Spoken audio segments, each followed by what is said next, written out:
जय माँ शारदा समस्तଙ୍କର ଯଥା ମାଗିଆ ମୋର କବିତା ଶୀର୍ଷକ ମା କମଳିନୀ। ରତ୍ନାକର ତନୟ ମା ରତ୍ନ କଥା ତୋଇ ସ୍ୱରୂପ ଲାବଣ୍ୟର ତୁଳନା ଯେ ନାହିଁ। ନାମ ତୋର କମଳିନୀ କମନୀୟ କାନ୍ତି ଦର୍ଶନ ମାତ୍ରକେ ମନେ ଭରିଯାଏ ଶାନ୍ତି। ପଦ୍ମାଳୟ ଅଟୁ ପଦ୍ମ ହସ୍ତ ପଦ୍ମ ଧରିଣୀ ବିଷ୍ଣୁ ପ୍ରିୟା ପାଟରାଣୀ ବିଷ୍ଣୁଙ୍କ କରଣୀ। ମାତା ଲକ୍ଷ୍ମୀ ସମ୍ପଦାକୁ ଜଗତ ପାଳିନୀ ହରିପ୍ରିୟା ଶୋଭାରମା ସୁଯୋଗ ମୋହିନୀ। କମଳା ଚଞ୍ଚଳା ଖୁଦି ଶୁଭାପୁଷ୍ଟି ଜୟା ସୁରଭି କରୁଣା ଚିତ୍ତି ତୁହି ମା ଅଭୟା।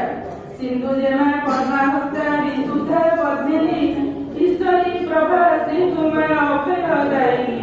ପଦ୍ମ ଫୁଲେ ହୋଇ ଉଠା ଶିଶୁ କେତେ ଶୋଭା ଚତୁଃପାର୍ଶ୍ୱେ ଝଳସଇ ଆଲୋକର ଆଭା।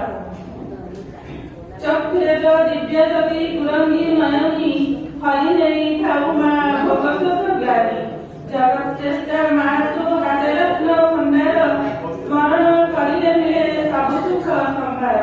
ଐଶ୍ୱର୍ଯ୍ୟର ଦେବୀ ଦୁର୍ଗୀ ଚଳୁତି ଚଞ୍ଚଳ କୃପା ଭଳି କରିଥାଉ ସଭିଙ୍କ ମଙ୍ଗଳ। ଧନ ଧାନ୍ୟ ଭରି ଦେ ମା ଭକ୍ତର ପଣତ ଆଶିଷରେ ଭରି ଯାଉ ଆଜି ଏ ମରତ। ଆଶିଷରେ ଭରି ଯାଉ ଆଜି ଏ ମରତ। ଧନ୍ୟବାଦ। ଧନ୍ୟବାଦ। ସୁନ୍ଦର କବିତା। ବର୍ତ୍ତମାନ ନୂତନ ଏକ କବିତା